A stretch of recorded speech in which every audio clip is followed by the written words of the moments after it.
Hey, welcome back to the Field of Faith podcast. I'm your host, Chris Barden. Join with me, as always, Mr. Luke D. What is up, y'all? We're going to jump off into the new year talking about the thing that everyone wants to hear, a rhyme. That's what I just did. Weakness. The thing that most of us men usually are taught as we are younger to shy away from, never show any of, be a man. But we're going to kind of break that down, see how that has impacted our lives and existences, and kind of see as we've gotten older what weaknesses has turned into. Yeah. I kind of wanted to jump into this subject because with it being New Year's and all, and people setting resolutions, and the reality that most of us are going to fail those resolutions, and the weakness that tends to stem from those things. So it's kind of, nip it in the butt before it starts kind of thing, and the reality of trying to do better and finding our own weaknesses. And I think through the explanation of our weaknesses, a lot of the times what we end up doing is trying to figure them all out.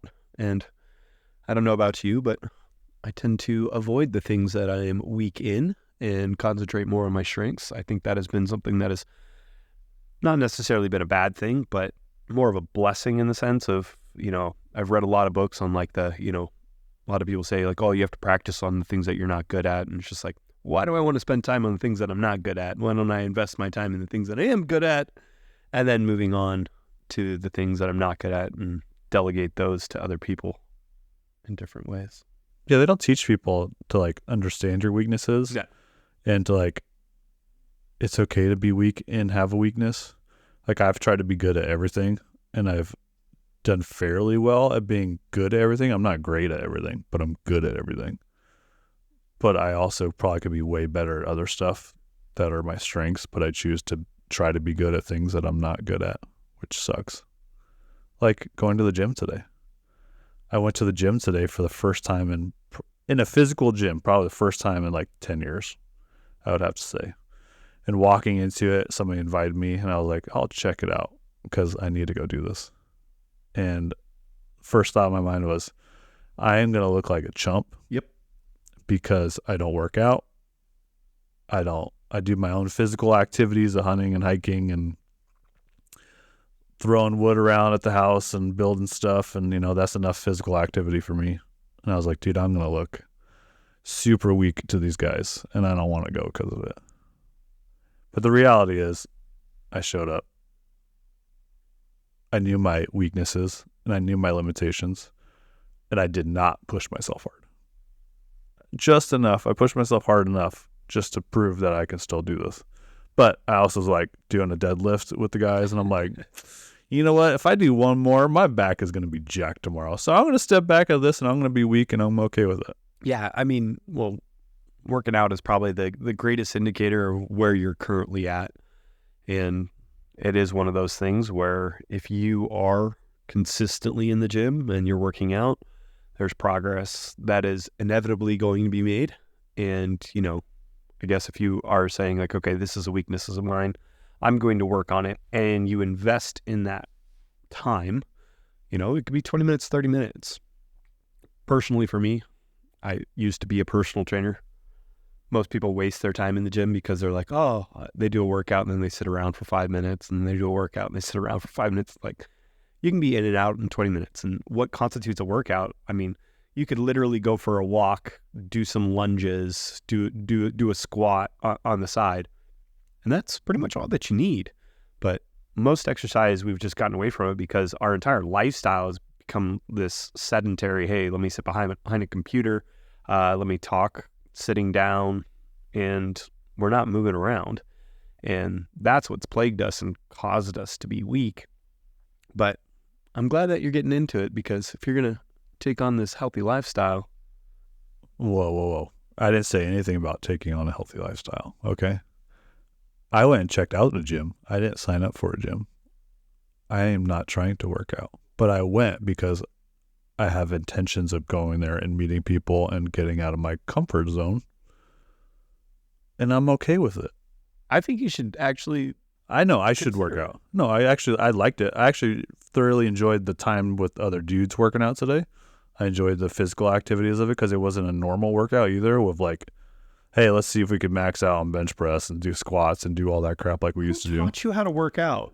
Probably you, That's, but no. we used to That's work out you- from time to time. that mentality is what you do when you're 16 years old.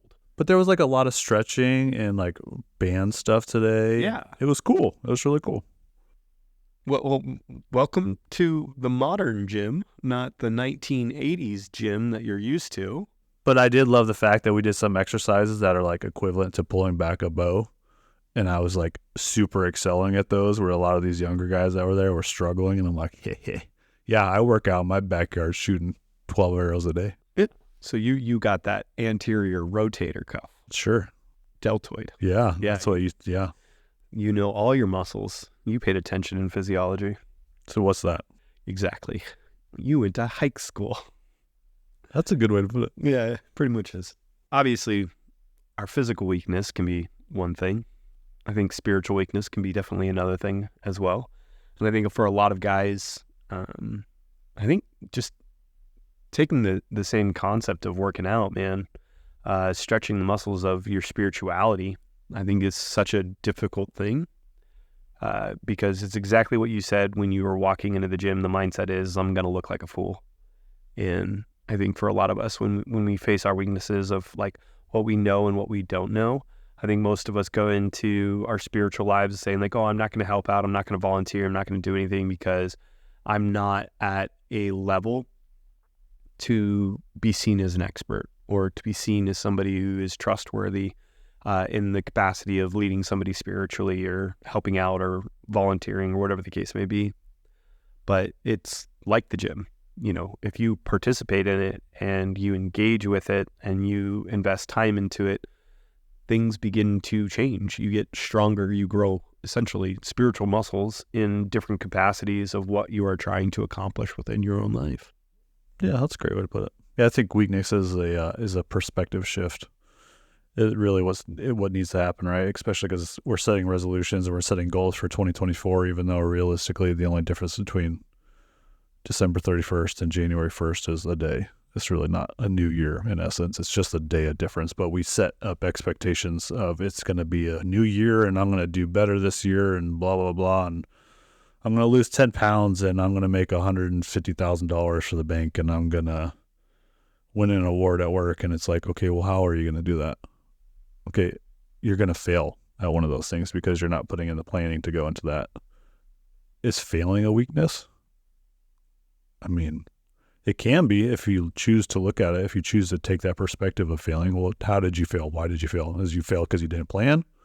Did you fail because it might have been one of your weaker areas and you were struggling with it? Or, is it one of those things of, hey, is this a learning opportunity of why I failed? It's not a weakness, and you don't have to be weak because you failed. You can turn it into a success because, hey, I just learned something new of failing in this way or not taking the time or not putting in the effort because I was weak in this area. Yeah, I don't think I've ever thought of. Well, I did when I was younger. I think I had a tough time with failure. Being a competitive athlete, that was one of those things. I remember being a young man, and when I used to strike out in baseball, I would take my bat and smash it over my helmet, and people would be like, "What the heck?" It was pretty intense. Like, I just hated that idea of like letting myself down, letting the team down. Type of mentality. And then as I got older, I started to realize like, oh, failure is not something that, you're disappointed in, but it's a learning opportunity. And, baseball, hardest game in the world. You're successful one of the most successful athletes in the world, if you can get a hit 3 out of 10 times. Like, the idea of failure is also the idea of success in other capacities and whatnot. So the more that you put into it, and realizing that failure is essentially a stepping stone or a learning opportunity to get to where you want to go. Because, you want to gain muscle. Failure is what you go to.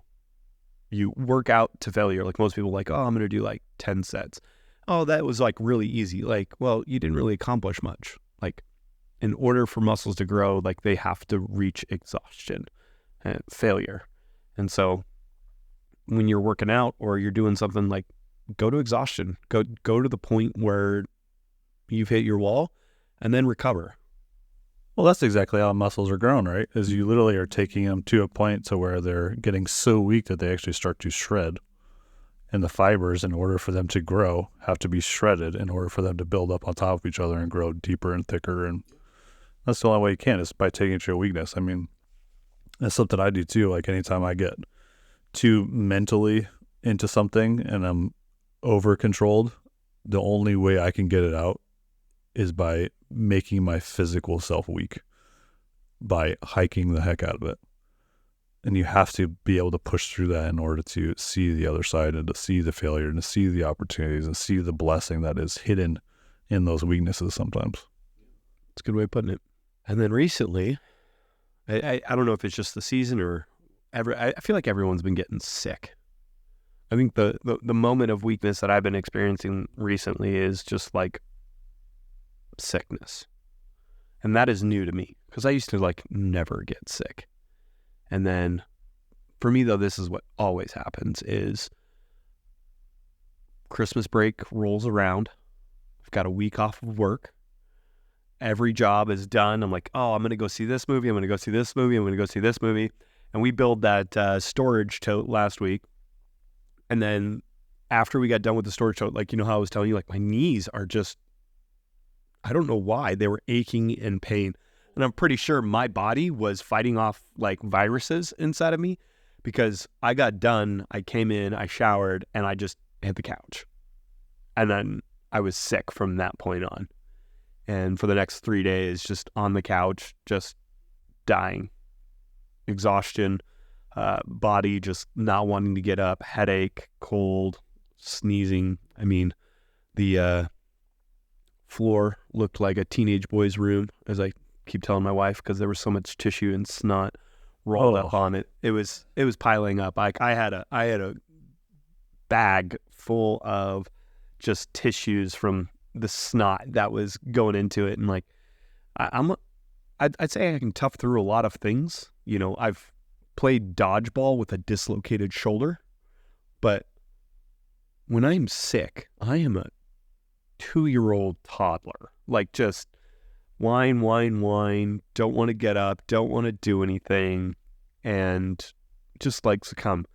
And when you have a wife who is a nurse, and I hate medication. Like I hate taking medication. We just took Sudafed before this podcast because my wife was giving me a hard time because I'm still recovering after a week of this. So I hate sickness. Getting that man flu. That's that man flu that you're talking about. That's my weakness. Like admitting like, oh, I'm not as strong as I once was. My immunity is not what it used to be. My health is not what it used to be. Because I sure as heck can't do anything anymore that I used to be able to do in my 20s. And that's tough. And that's why I go to the gym. Is so I can ward off the feelings of age. Well, I mean, that's the other point of this too, right? Is we spend 6 months just grinding it out, and then we finally have time to get a break, and your body's like, yeah, I need a break too, and you're now sick because I've been fighting nonstop like you've been fighting, and your body's at its weakest point, so then it needs a rest. And I'm the opposite. I don't get the man flu. When I am sick, I am outside doing yard work because I am going to do everything in my power to physically fight whatever virus is inside of me, which is probably the single worst thing I can do. My wife appreciates it because then she doesn't have to deal with me whining like a lot of other husbands. But I probably end up staying sick longer because I'm constantly pushing my body. Even when like it's hunting season, if I am sick, like I'm on the verge of getting a sinus infection right now, I will be out bow hunting tomorrow. And I don't care.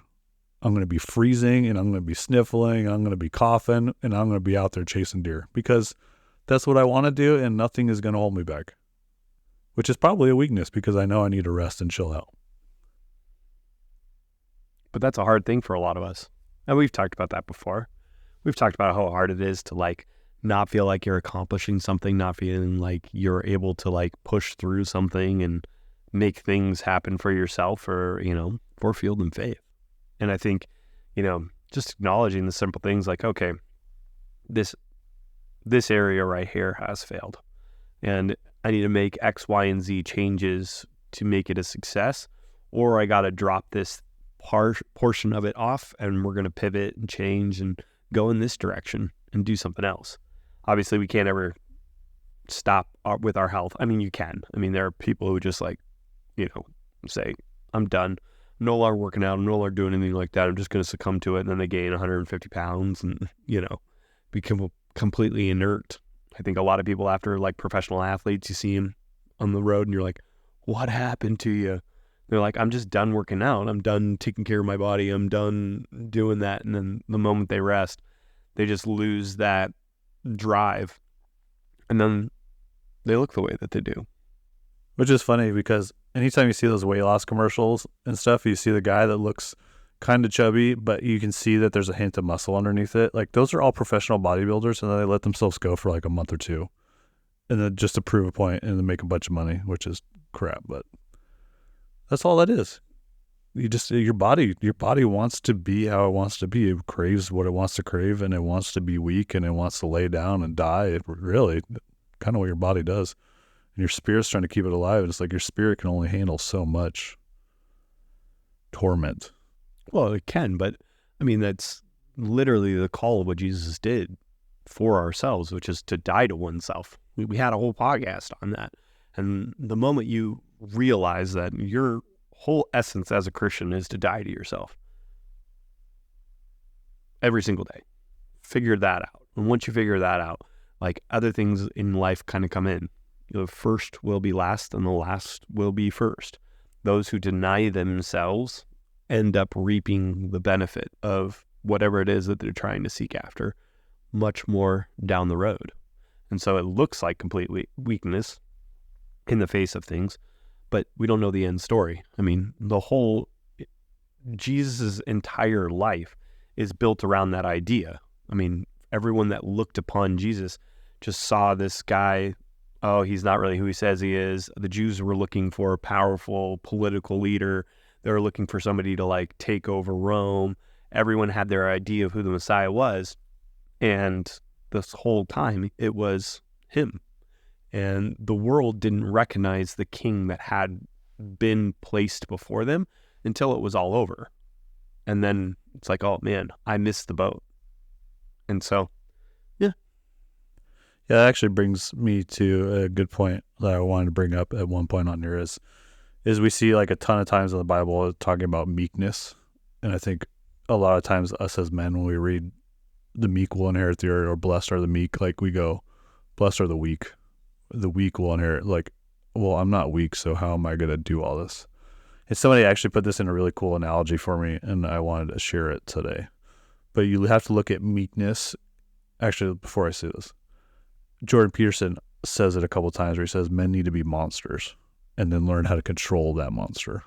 And it's very similar to the way this guy put it with meekness. Meekness is like a wild stallion, but you can teach that wild stallion to put on a saddle and to be pulled around and chased around. But at any point in time, that wild stallion can choose to rip out and take off running if it wants to.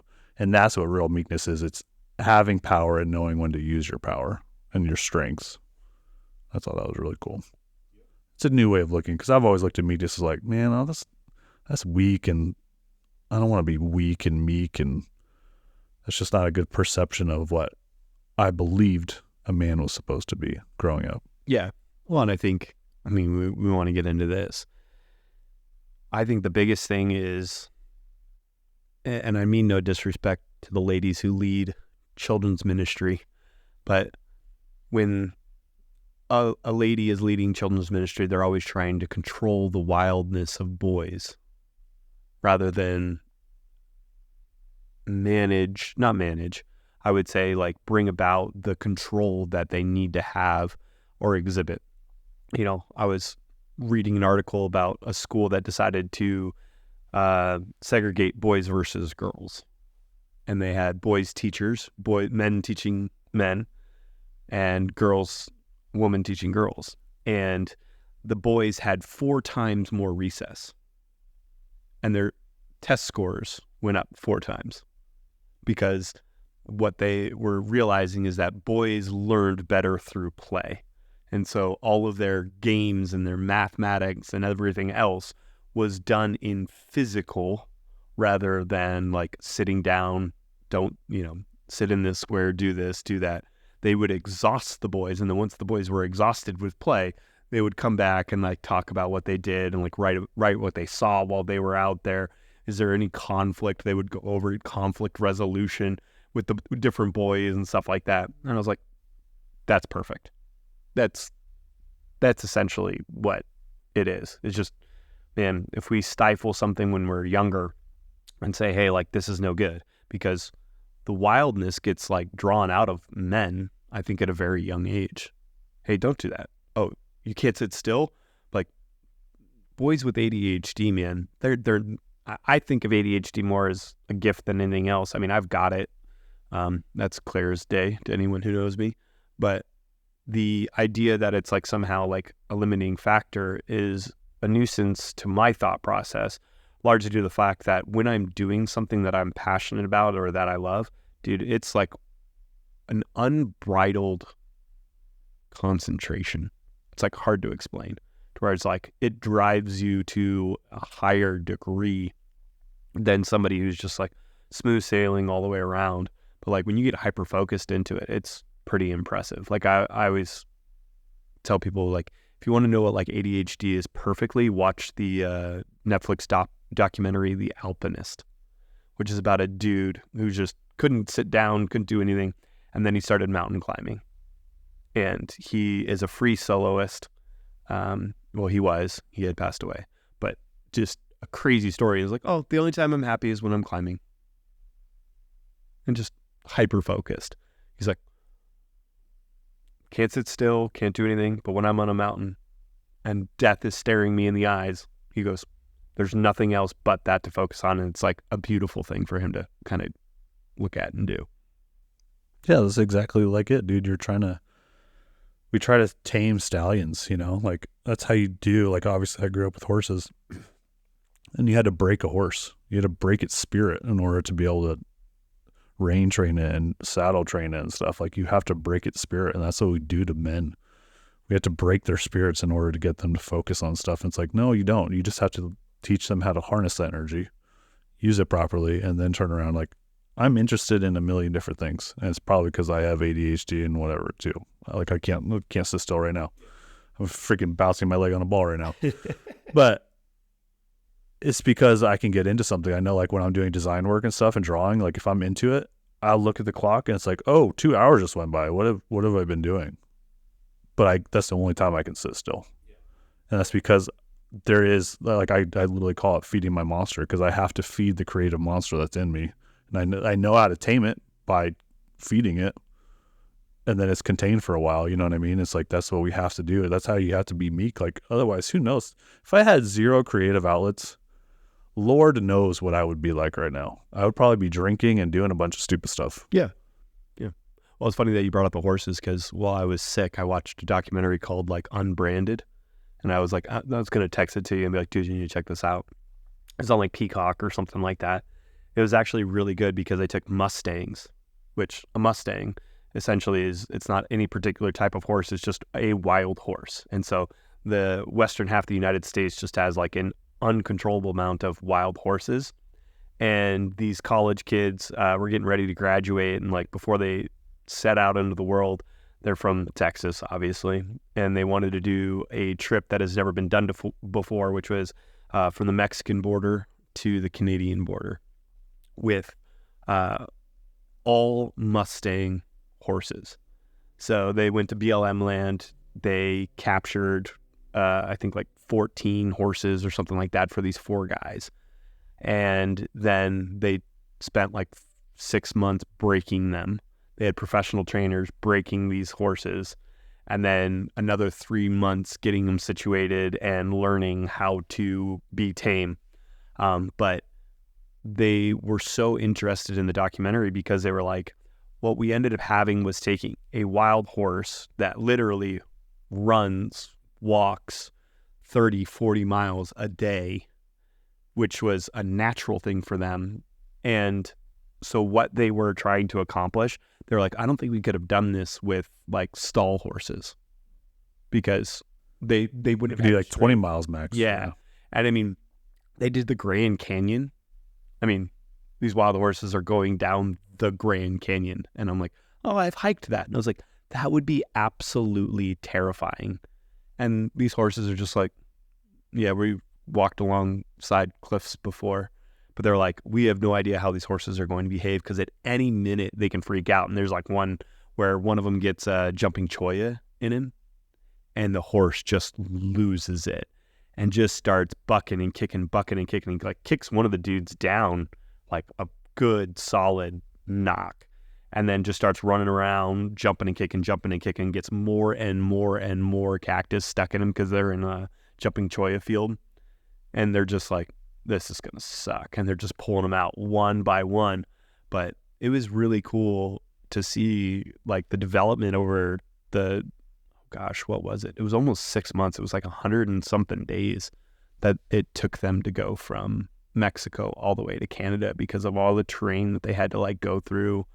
And people were like, oh, this is private property, you have to go around. So they had to like lengthen out their trip, because what they thought was on a map was public property. Someone had bought a strip that separated public property. And so they're like, no, you can't go through my land. So they had to like go up a hill or a mountain and then come back down. And they're like, this is stupid.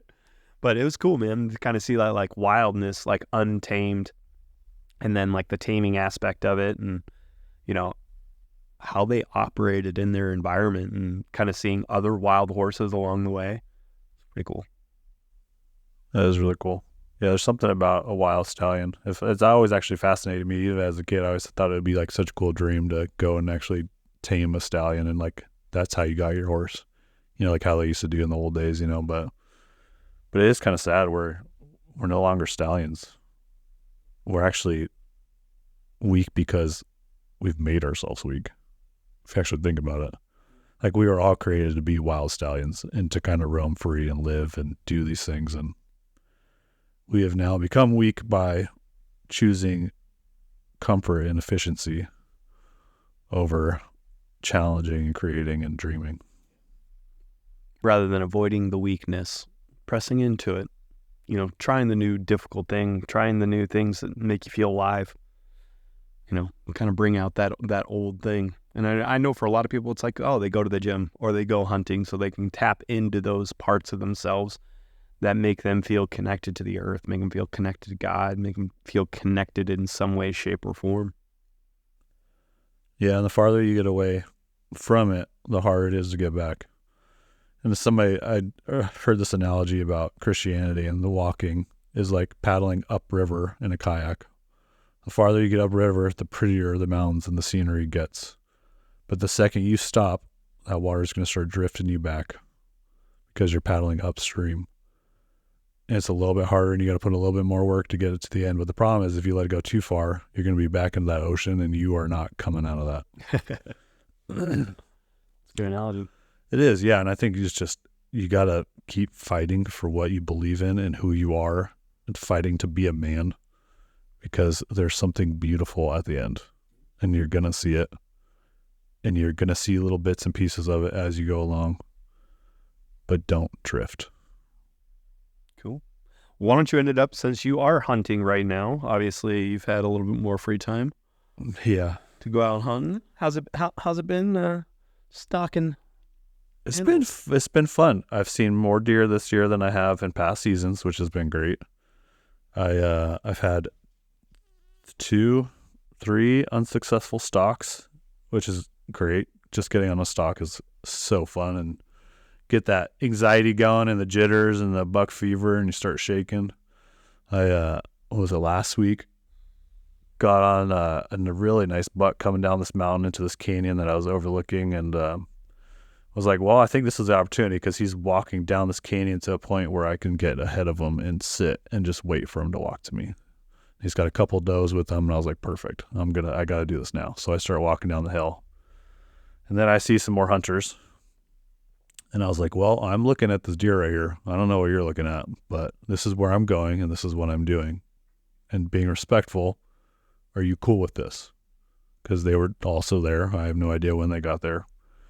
They said, that's cool. We're looking at this other deer. And I had no idea that there was another buck coming to meet up with a group of deer that I was going after off to my right. And they're like, all right, well, we're going to chase this one. I was like, cool, that's fine. So I started walking down the hill again, set up, and I lose track of my deer because I'm dropping into this canyon to cut it off. But I see their deer, and I'm like watching their deer and trying not to get spooked out by theirs. And I keep walking down the hill, going as slow as I can, and trying to figure out where mine is. I keep pulling binoculars up, not seeing anything, and I keep seeing theirs, and then theirs disappears into the area where I think mine should be at that point. So I'm like, all right, I'm going to stop and wait because I think they're going to either come up over this little ridge or they're going to come out of this canyon, out of this little creek bed. And either way, I'm going to have a great shot. So I stop and I'm sitting there and I'm like getting all giddy and I see a flash of white of a tail and I'm like, all right, they're coming.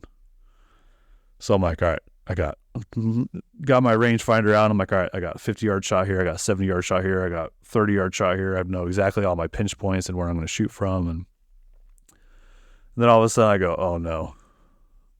Oh, this sucks. Here comes the fog. And a huge thing of fog rolled in. Covered all the mountains, covered the whole area. Literally could not see anything. So I was just like, man, this sucks. Oh, God was looking out for that buck. So I sat there for like another 15 minutes hoping, and just nothing came. Nothing. Never saw anything. Walked back up to the hill to see my buddy up there because he was glassing. He's like, dude, I don't know where it went. He's like, that fog rolled in. I couldn't see anything. Oh, that's the worst. So I was like, yeah, me either. So just sat there for a while, and nothing else happened that day because those things disappeared like the gray ghosts that they are. But I'll be out doing it again because it's so much fun. Yeah. Yeah, once you get that tag, what are you going to do? I'm going to have everybody over and probably smoke a whole leg or something. Oh, well, that's nice. But what I'm saying is like now it's like, oh, well, that hunt now is over rather than... No, it's not.